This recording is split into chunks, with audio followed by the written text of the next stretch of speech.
What happens when the most notorious outlaw motorcycle club in the world takes directions from a 10-year-old boy living on the streets? They thought they were just humoring a desperate, traumatized kid.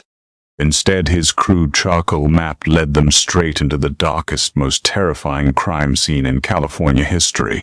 The Mud in mid-August is an unforgiving place. The heat doesn't just warm you, it sits on your chest like a physical weight, blurring the horizon into a wavering liquid mirage. At a rundown Chevron station on the lonely outskirts of Barstow, California, 5 members of the Hells Angels Motorcycle Club were trying to outwait the worst of the afternoon sun. Cole Higgins, the chapter president, leaned against the scratched chrome of his customized Harley-Davidson Road Glide. At 48, Cole was a man carved from granite and bad intentions, his face a roadmap of scars and sun damage beneath a heavy salt and pepper beard. His leather cut, heavy with the legendary death head patch baked in the relentless heat. Beside him, Donnie Walsh, the chapter's sergeant-at-arms, was smoking a cigarette down to the filter, while Meat Gregory, a hulking giant of a man who looked like he wrestled bears for a living, was pouring a bottle of tepid water over his bandited head. They were dangerous men, outlaws who lived by their own code, accustomed to civilians giving them a wide berth. The Must thinks she truly knows the test. He appeared from the shimmering heat haze behind the station's rusted dumpsters. He couldn't have been more than 9 or 10 years old. His clothes were filthy, a faded, oversized Dodgers t-shirt that hung off his skeletal frame and jeans torn at the knees. But it was his face that made Donnie stop mid-drag. The boy's left eye was swollen shut, surrounded by an ugly mosaic of purple and yellow bruising. His bare feet were blistered from the hot asphalt. "Hey kid," Meat rumbled, his deep voice startling the boy. "You lost." The boy didn't speak. He flinched, taking a half-step back, his solitary working eye darting frantically between the massive leather-clad men. He looked like a feral animal ready to bolt. Cole pushed himself off his bike, his heavy boots crunching on the gravel. He raised his hand slowly, palms out, a universal gesture of peace. "Take it easy, Meat. You're scaring him." Cole crouched down, ignoring the sharp pain in his bad knee, bringing himself to the boy's eye level. "Where are your folks, buddy?" The boy shook his head. He didn't ask for money. He didn't ask for food, even though he looked half-starved. Instead, his trembling hands reached into the front pocket of his jeans and pulled out a flattened, greasy piece of a discarded cardboard beer carton. In his other hand, he held a thick, blackened chunk of charcoal, likely scavenged from a nearby campsite fire pit. He dropped to his knees right there on the blistering asphalt. "What the hell is he doing?" Donnie muttered, tossing his cigarette away. "Let him be," Cole said softly, his eyes locked on the boy. The kid began to draw. He pressed the charcoal so hard into the cardboard that it snapped twice, but he didn't stop. He drew with a frantic, desperate energy, his breathing shallow and rapid. First he drew a straight, thick line, the interstate. Then a curving line that broke away from it. He added crude but distinctive shapes, a rock formation that looked like 2 jagged teeth, a dead tree shaped like a twisted claw, and a circle with a cross through it. "That's Highway 15, Cole muttered, his brow furrowing as he recognized the local geography. "And that's the turnoff for the old ghost town road near Calico. The jagged rocks, that's the Devil's Bite." The boy nodded vigorously, his good eye welling with tears. He continued drawing. Past the rocks, past the circle, he drew an X. But it wasn't just an X. Around it he sketched something that made the blood freeze in Cole's veins. It was a crude depiction of a motorcycle recognizable by the high ape-hanger handlebars. Next to the motorcycle he drew a square box with vertical lines inside it, bars. A cage, and inside the cage he drew stick figures. 3 of them, Then the boy looked up at Cole, pointed a trembling, soot-stained finger at the cage, and opened his mouth.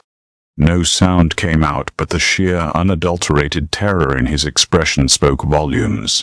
He tapped the cardboard 3 times frantically. "He's Newt," Meat whispered, the giant's voice uncharacteristically soft, or too scared to speak. Cole stared at the map. The Hells Angels were not the police, they were not saviors. With 3 weeks ago, a prospect from a neighboring chapter, a kid named Jimmy Snake Henderson, had vanished on a run through this exact stretch of desert. The cops had chalked it up to a drunk crash in a ravine, but they hadn't found the bike or the body. "You're telling me there's someone out there?" Cole asked, his voice hardening into a low, dangerous gravel. The boy nodded. He grabbed Cole's thick, calloused finger and forced it onto the drawing of the cage, pressing it down hard. The kid's tears finally spilled over, leaving pale tracks in the dirt on his cheeks. Cole stood up. The oppressive heat of the desert suddenly felt cold. He looked at Donnie, then at Meat. No words were needed. The unspoken brotherhood, the code they lived by, dictated their next move. If a biker was out there, or if this kid had escaped from whatever hellhole he just drew, they weren't going to wait for the local sheriff to drag his feet. "Meat, take the kid inside the station. Buy him everything he wants to eat. Lock the door and don't let anyone but us near him," Cole ordered, swinging his heavy leg over the Harley. "Donnie, get Zeke and Rat. We're going for a ride." The roar of 4 heavy V-twin engines shattered the desert silence, echoing off the canyon walls as the Hells Angels tore off the main highway and onto a forgotten, unpaved utility road.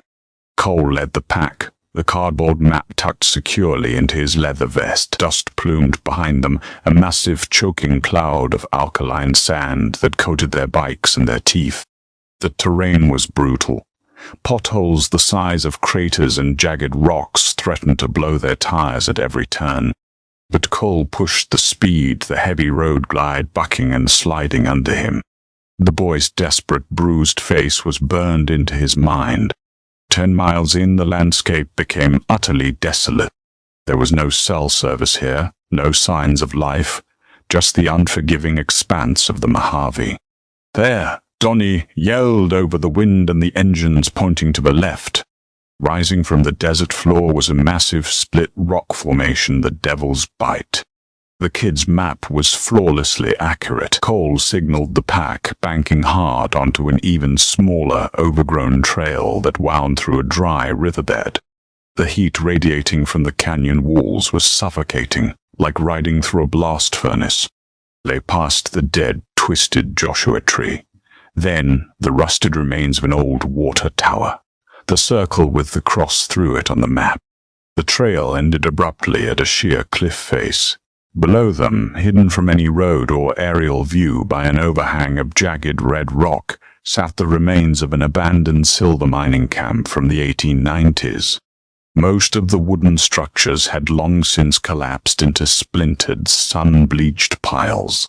But tucked into the deepest shadow of the ravine was a long, low building made of heavily rusted corrugated steel. It looked like an old equipment shed, but something was wrong. Cole cut his engine. Donnie, Zeke, and Rat did the same. The swaggering enter of the Sunned Fines was heavy, ringing in their ears. "Look at the ground," Zeke muttered, unholstering a heavy .45 caliber pistol from his waistband. The dirt leading up to the steel building was churned up. There were fresh tire tracks, not thin motorcycle tires, but the heavy, deep treads of a dual-wheel truck.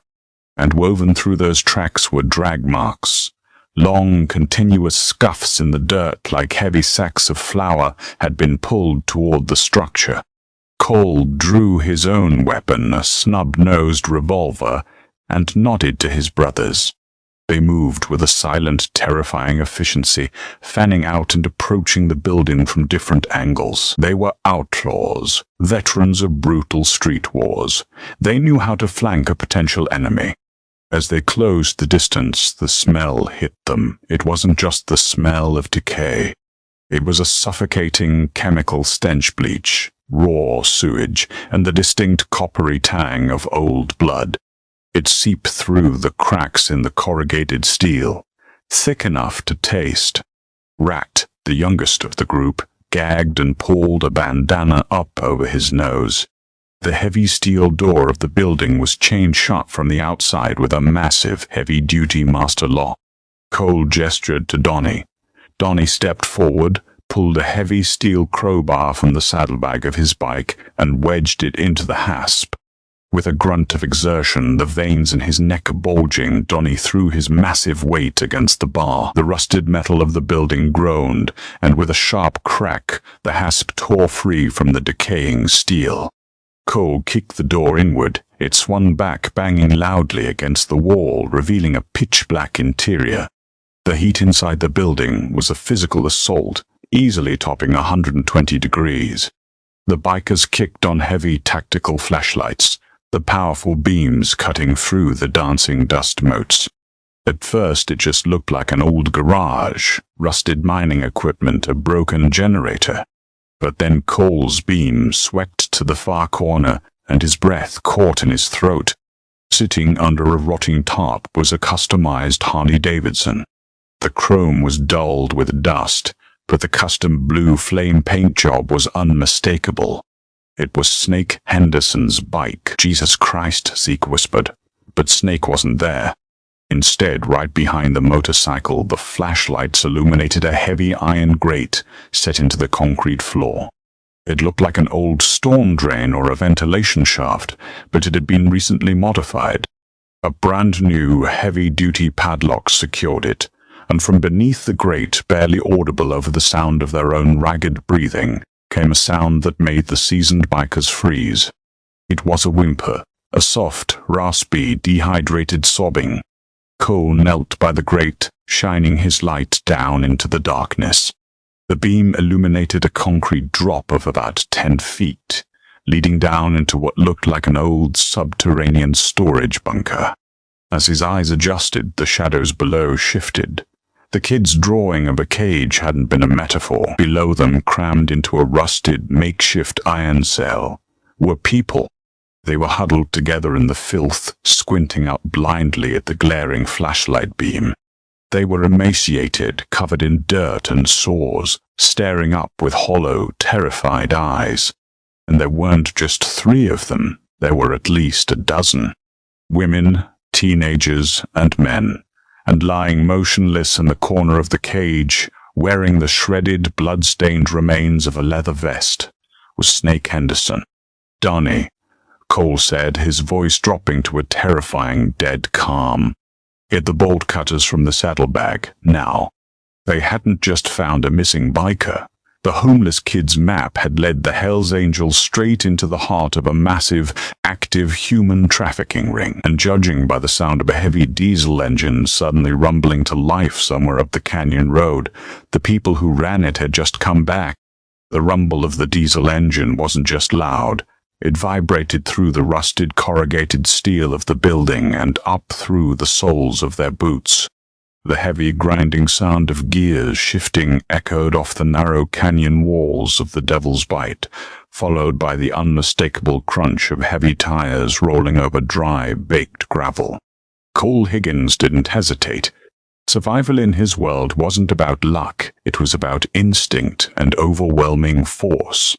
He snapped his fingers, a sharp cracking sound in the sweltering darkness of the shed. "Lights out. Positions."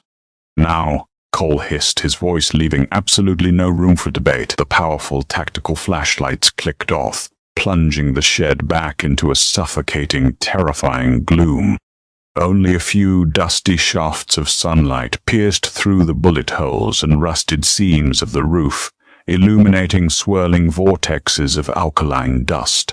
Donnie faded into the shadows behind the rusted generator, his heavy crowbar swapped for a modified, short-barreled shotgun he pulled from beneath his leather cut. Zeke and Rat, moving with the synchronized silence of men who had fought back-to-back in a dozen roadside bar brawls, flanked the heavy steel door. Cole took a position behind a massive, overturned iron ore cart near the center of the room, his snub-nosed revolver resting steadily on the rusted metal edge. He had a clear sight line to the entrance. Below them, in the subterranean cage, the whimpering had abruptly stopped. The captives recognized the sound of that truck. The suffocating silence of absolute terror seeped up through the floor grates. Outside, the heavy vehicle ground to a halt. The hissing release of air brakes was followed by the slamming of heavy truck doors. 1, 2, 3, 4 distinct slams. Heavy, steel-toed boots crunched on the gravel approaching the shed. "I'm telling you, the lock is busted. Look at this." A raspy, nicotine-stained voice yelled from outside. "Shut up and get your weapon up, Travis." A second, much deeper voice commanded. The authority in the tone was absolute, cold and professional. "Somebody found the trail. Fun out. Check the perimeter before we go in." Cole's grip tightened on his revolver. These weren't disorganized scavengers. The tactical commands, the disciplined movement. This was an organized trafficking ring, heavily armed and dangerously paranoid. In the criminal underworld of the Mojave, whispers had been circulating for months about a ruthless new crew operating out of San Bernardino County. They were a violent splinter group known as the Ironwood Syndicate, run by a disgraced former mercenary named Boyd Rollins. They dealt in everything: guns, narcotics, and, most profitably, human lives. A shadow fell across the threshold of the open steel door. A man stepped cautiously into the doorway, the silhouette of the military-style AR-15 rifle leading the way.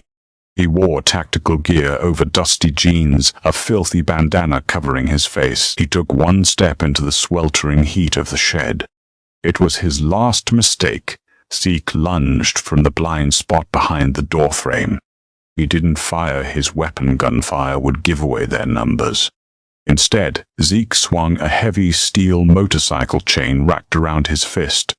The iron links connected with the side of the gunman's head with a sickening crack. The man folded instantly, dropping his rifle and collapsing like a puppet with its strings cut. But as the rifle hit the concrete, it discharged. A deafening 3-round burst shattered the tense silence, the bullets sparking wildly off the rusted ceiling. The element of surprise was gone. Contact inside the shed. "Light 'em up," the deep voice roared from the courtyard. The canyon erupted into absolute chaos. High-velocity rifle rounds tore through the thin, corrugated steel walls of the building, as if they were made of paper. Sunlight pierced through the fresh bullet holes, turning the dark interior into a strobe-lit nightmare of flying shrapnel, sparks, and choking dust. Cole flattened himself behind the iron ore cart as rounds pinged and ricocheted off the heavy metal. Suppressing fire, he bellowed over the deafening roar. Donnie racked his shotgun and stepped out from cover, firing blindly through the doorway. The booming roar of the 12-gauge buckshot echoed like cannon fire, forcing the attackers outside to dive behind the heavy steel wheels of their F-350 flatbed truck. Zeke and Rat opened up with their handguns, laying down a relentless wall of lead. The Hells Angels were heavily outgunned by the Syndicate's assault rifles, but what they lacked in firepower they made up for in sheer, unadulterated aggression. They were cornered tigers, and they fought with a terrifying, coordinated ferocity. "Donnie, flank," Cole barked, reloading his revolver with a speed born of muscle memory. Donnie didn't argue. While Cole, Zeke, and Rat laid down a deafening barrage of cover fire, Donnie threw himself toward a large, jagged hole in the rusted back wall of the shed. He squeezed his massive frame through the jagged metal, tearing his leather cut and shredding his forearm, but he tumbled out into the blinding desert sun. Outside, Boyd Rollins, a tall, heavily tattooed man with cold, dead eyes, was directing his 3 remaining men. "Keep them pinned. I'm going to drop a grenade through the roof." Rollins yelled, pulling a smooth, olive-drab sphere from his tactical vest. He never got the chance. Donnie rounded the corner of the shed like a freight train made of muscle and bad attitude. He pumped the shotgun and fired off a round that blew out the front left tire of the F-350, dropping the heavy truck and violently exposing the two syndicate gunmen hiding behind it. Before the traffickers could adjust their aim, Cole kicked the front door of the shed wide open. He stepped into the glaring sunlight, his revolver tracking smoothly. He fired twice. The first trafficker dropped his rifle, clutching his shattered shoulder, screaming in agony. The second man panicked, spinning wildly toward Donnie. Rat, stepping out right behind Cole, put a single .45 caliber hollow point round center mass. The trafficker hit the dirt and didn't move. Suddenly the firing stopped. The sudden silence was heavier and more deafening than the gunfire. The harsh desert wind whistled through the jagged bullet holes in the truck. Boyd Rollins stood by the back of the flatbed, the pin still half pulled on his grenade. He was staring down the barrels of 3 Hell's Angels while Donnie held his flank. The mercenary's cold eyes darted between the massive leather-clad bikers. He recognized the death head patches. He realized with a sinking horror exactly who he had cornered. "You boys are way out of your jurisdiction," Rollins spat, a desperate smirk playing on his lips, trying to bluff his way out. "You don't know whose money you're messing with." Cole Higgins walked forward slowly, his boots crunching loudly on the brass casings that littered the ground. He didn't blink. He didn't smile. He walked straight up to Rollins, entirely ignoring the live explosive in the man's hand. "I don't care about your money," Cole said, his voice a low, terrifying rumble that carried over the wind. "And I don't care about you." With a speed that defied his age and size, Cole swung the heavy barrel of his revolver directly into Rollins' jaw. The bone shattered with a sharp snap.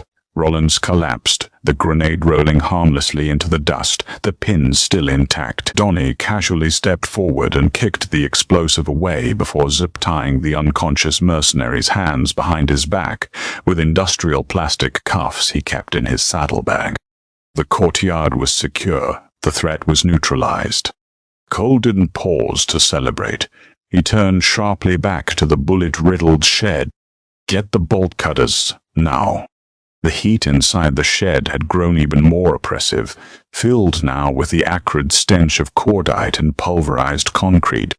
Donnie hauled the heavy steel bolt cutters from his bike and threw himself at the padlock securing the subterranean grate. With a guttural roar, Donnie squeezed the massive handles. The hardened steel lock groaned, fought back, and finally snapped with a loud ping. Zeke and Rat grabbed the heavy iron grate, their muscles straining as they heaved it up and flicked it over. The foul, stagnant air of the pit rushed up to meet them, a horrifying cocktail of human misery. Cole dropped down into the pit first, his flashlight beam cutting through the gloom. The cage was a nightmare. 14 people, 7 women, 4 men, and 3 teenagers were huddled together, shivering despite the boiling heat. They were severely dehydrated, their lips cracked and bleeding, their eyes wide with a trauma that would take years to heal. "It's okay," Cole said, his rough voice uncharacteristically gentle, stripping off his heavy leather cut to cover a young woman who was violently shaking. "It's over. You're getting out of here." Not. In the darkest corner of the rusted cell, Jimmy Snake Henderson lay motionless. Cole rushed to his brother, dropping to his knees in the filth. Snake's face was bruised beyond recognition, his breathing shallow and rattling. His ribs were clearly broken and dark, dry blood matted his hair. "Snake, hey kid, look at me," Cole commanded softly, patting the young man's uninjured cheek. Snake's eyes fluttered open. It took a moment for his unfocused gaze to register the towering figure of his chapter president. A weak, bloody smile cracked his swollen lips. Knew you'd come, boss. Knew always come," Cole said, his jaw tightening as Johnny and Zeke dropped into the pit to begin hauling the civilians up into the fresh air. "What the hell happened to you?" "Ambushed," Snake wheezed, every word costing him agonizing effort. "Stopped on the highway. Fake breakdown. They took the bike. tossed me down here. Said they sell me for parts across the border." Snake swallowed hard, his eyes suddenly filling with a frantic, desperate energy. He grabbed Cole's shirt with a trembling hand. "The kid, Cole. Did you find the kid?" Cole froze. The bruised, feral boy at the gas station flashed in his mind. "The map. Yeah, Snake. We found him. He drew us a map." How did he know? Tears mixed with the grime on Snake's face. "His name is Toby. He's Boyd's son. The boss up there. The kid saw what they were doing to us. He snuck down here 3 nights ago, brought us water through the bars when his old man was asleep." Snake coughed, a wet, horrible sound. "Boyd caught him, beat the living hell out of his own blood, threw him in the truck, said he was driving him out to the deep desert to leave him for the coyotes." The absolute silence in the pit was broken only by the ragged breathing of the Hell's Angels. The realization hit them like a physical blow. The boy hadn't just escaped. He was the son of the monster who ran this operation. He had endured a brutal beating and been left to die in the unforgiving Mojave, all because he tried to show mercy to strangers. And despite the heat, despite the pain, he had walked miles barefoot to a gas station, found a piece of trash, and drawn a map to save them. "Get Snake up, carefully," Cole ordered, his voice cold and hard as diamond. It took 45 minutes to get everyone out of the pit and stabilized in the shade of the canyon walls. Cole pulled a burner flip phone from his pocket. He didn't dial 911. You don't call dispatch for something like this. You call a fixer. He dialed a direct line to Detective Hank Reynolds of the San Bernardino Sheriff's Department, a man who understood that sometimes the law moved too slow and justice required a blind eye. "Hank, it's Cole Higgins," Cole said, walking away from the group. "I need multiple buses and a heavily armed extraction team out of the old silver mine at Devil's Bite. Right now." There was a pause on the line. "Cole, what did you boys do?" "We didn't do anything, Hank. We found something," Cole replied, staring at the bound, bloody form of Boyd Rollins lying in the dirt. "A major trafficking hub, 14 civilians. We racked it up in a bow for you. The leader is still breathing, barely. You have 20 minutes before we're gone." Cole hung up. The Hell's Angels didn't stick around for medals or statements. They strapped Snake securely to Donnie's broad back, fired up their Harleys, and left the syndicate traffickers bound in the dirt for the authorities. The ride back to the Barstow Chevron was silent. The desert sun was finally beginning to dip below the horizon, painting the sky in violent shades of bruised purple and blood red. When they pulled into the gas station, the massive frame of meat Gregory was sitting on the curb. Beside him, sitting on a milk crate and eating his third ice cream sandwich, was the boy, Toby. The kid tensed as the 4 heavy bikes rumbled to a stop, his solitary good eye widening as he saw Snake strapped to Donnie's back. Cole dismounted slowly, his bad knee aching furiously. He walked over to the boy. Toby flinched, instinctively raising his skinny arms to protect his head, expecting a blow. Cole didn't raise his hand. Instead, he dropped to one knee on the asphalt. He reached into his pocket and pulled out the piece of greasy cardboard. The charcoal map was smeared but still legible. "You're a brave kid, Toby," Cole said softly. The boy gasped, shocked to hear his own name.